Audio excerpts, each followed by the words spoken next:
Welcome back to day 26 of the 31 Days of Christmas Horror. Hang on. Hello? Agnes, it's me, Billy. The 31 Days of Christmas Horror, and today we're going to look at the seminal classic, the granddaddy of all Christmas horror films, and that is Black Christmas, 1974's Bob Clark's amazing directorial film. I think it was his third horror film, third and last, I believe. He did Death Dream before this, about the Vietnam kid that goes nuts after post-Vietnam. And then before that, he did, of course, the Children Shouldn't Play with Dead Things, his first movie. But what more can you say about a director that as his career and his talent has spanned so many genres? I mean, the guy has the two greatest Christmas films, in my opinion, the two greatest Christmas films ever made. That was, of course, Black Christmas, and then you've got A Christmas Story, right? I mean, the film Christmas Story runs 24 hours a day every year for Christmas on TNT and TBS. There's been some great Christmas films, but I guess my point is the guy did the darkest, blackest horror film, proto-slasher film for Christmas, and then opposite ends of the universal spectrum, he did one of the greatest of all time family Christmas movies. That just shows you that shows you the diverse talent the guy had. It's just a crime, of course, that he died tragically in a car accident. But even more tragic in my mind is his abandoning horror films in '74. He looked at them as a vehicle to kind of get into business and get your feet wet, but he didn't look at the horror films as a genre worthy of a career. But had he done so, I mean, the guy probably certainly would have been right up there with John Carpenter or James Whale and Wes Craven. I mean, I can't imagine him not with a movie, having done this movie, and really even his low-budget earlier films were fantastic films in their own right. They're just low-budget, no-budget films. Particularly, Children Shouldn't Play with Dead Things. Anyway, so let's get back to this review. This is the Seasons Grievings release, the Canadian Anchor Bay Blu-ray that came out a few years ago. And of course, the Scream Factory release came out just recently. So I was going to do a little bit of a comparison of those two releases as well. The film, so this release has, of course, the Blu-ray. And then it has a Rue Morgue little booklet, which has a number of different little articles and things about Bob Clark. But when you compare the two releases, I guess let me do that first. The two releases, there's the first off, there's 3 audio commentaries, and they're all the same. You got a commentary with Bob Clark. You've got a commentary with John Saxon and Art Hinkle. And then you've got the third commentary is a new one that was on Seasons Grievings and then ported over to Scream Factory, and that is the one with Nick Mancuso, who did the voice of Billy. And I listened to that. I watched all the commentaries and watched all the features on this Blu-ray. That's what took me so long. I hadn't heard the Nick Mancuso commentary, and I watched that, and I got to tell you, I was more than just a little disappointed. It's really just a riff track of him making fun of the movie. He said nothing of any substance. In fact, I just cut it off. I mean, it's a riff track. It's a Mystery Science Theater where he's trying to be funny and mimicking the voice and the dialogue. He said nothing of any substance. Really, really worst commentary track I've ever heard. It's right up there with the worst. So But both Blu-rays have those 3 commentaries. So yeah, let me come back. So the commentaries, I'll come back to that in just a second. The movie is a seminal film in so many respects. You know, it's more than just a proto-slasher film. It sets so many standards for horror, in my opinion. First off, how many horror films do you know don't disclose or hardly show at all the killer? He's in the background. You see a hand here, an eyeball there, but you really never see the killer. And it's set up that way, you know, and it's done beautifully. It's done with magnificence. There are, I'm sure, other films that have done that, certainly after Black Christmas, but I don't know of many before Black Christmas that, there's probably, even Giallos, at some point you figure out who the killer is, but the whole MO of the film is, we're not going to disclose who the killer is. The second big turning of its head of the genre tropes is the fact that he gets away with it at the end. I mean, he doesn't get, he gets away with it, literally. So that was that was a turning point as well in 1974. All films, even after that, you kind of had to have closure with the killer. And some hero survived to take out the killer, but in this one, he gets away with it. And that's amazing.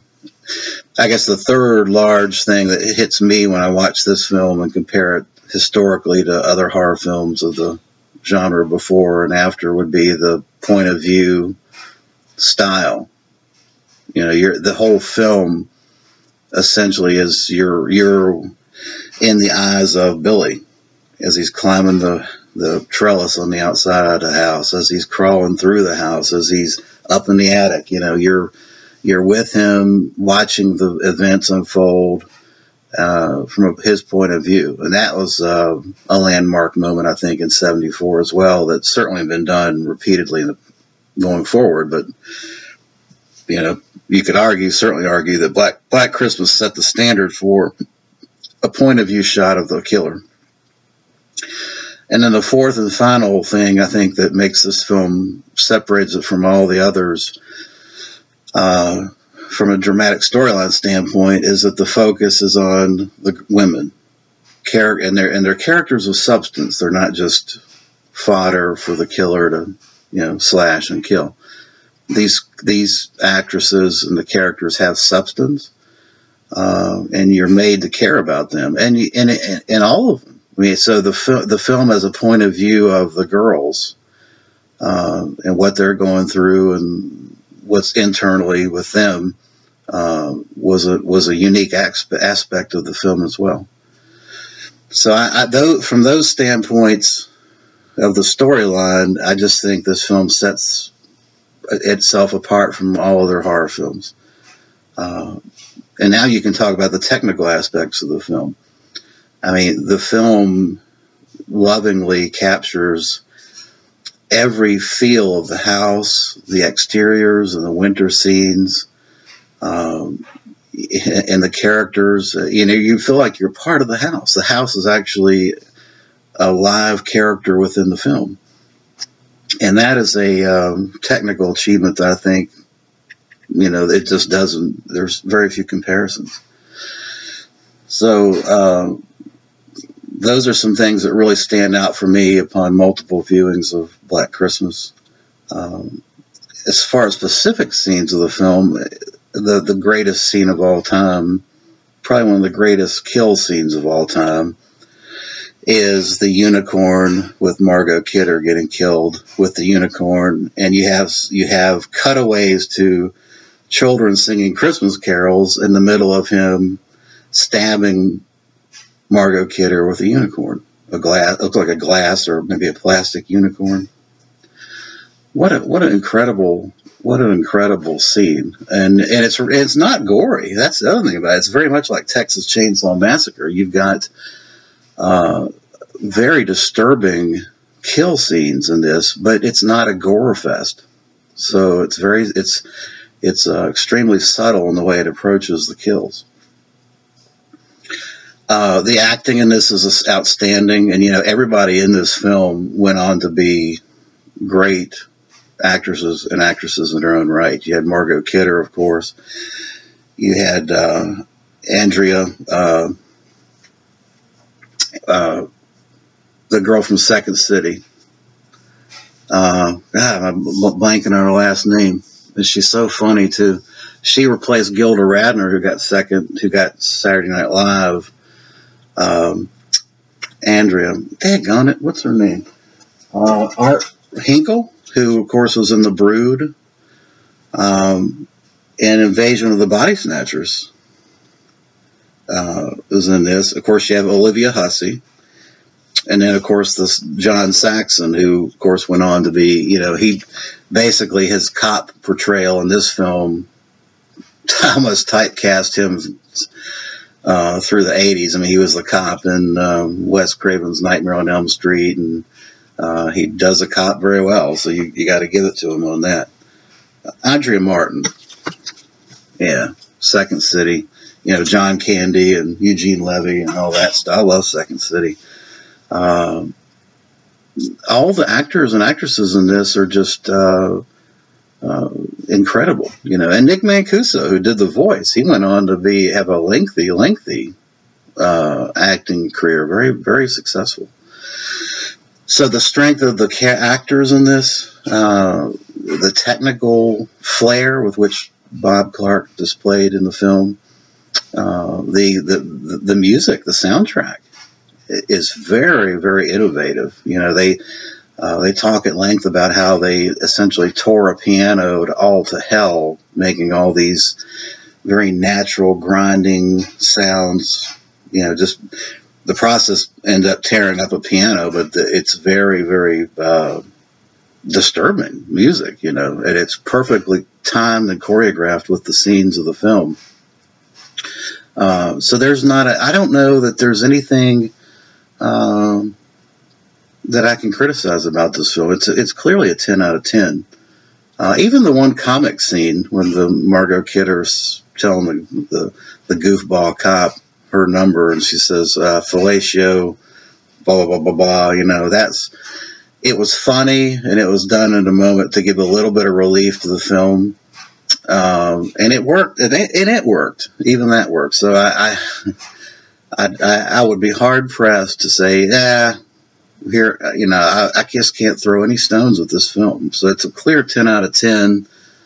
It's a classic movie in all respects. Now, as far as the special features, there's most of the special features on this release came over from the DVDs that have been previously released. There's 3 or 4 40-minute making of segments, and there's over an hour of interviews, things like that. The Scream Factory release has 2 new 40-minute making of type documentaries, and it also has a TV making of documentary, as well as all the archival interviews are like uncut. And there's like at least 20 minutes more of footage, so it's like an hour and 20 versus an hour and even on this release. So I think the Scream Factory release clearly hands down is the ultimate edition. Now, there has been some discussion about the Scream Factory release. It's the original mono track having a hiss throughout the film, which is disappointing. But that's the only criticism I've seen of it. As far as special features, it's clearly outclasses this release. Although this release is not anything to sniff at. I mean, it's got, like I say, it took me over 5 hours to watch all this stuff. There's 2 Q&As of 30-40 minutes length, multiple documentaries. It's just Scream Factory has added 2 additional exclusive documentaries on top of a TV documentary and that extra uncut archival interview footage. The archival interview footage covers Margot Kidder, 20 minutes. It's like each segment's like 20 minutes. You got Margot Kidder, Bob Clark, Art Hinkle, John Saxon. So yeah, I'm pretty happy with this. I mean, I think if the Scream Factory release drops down to south of $15, I'd probably pick it up. But there's no doubt if you don't have this release, you got to have the Scream Factory release. No doubt in my mind. Anyway, that'll do it for day 26, and I hope you enjoyed this review of Black Christmas. Thanks for watching.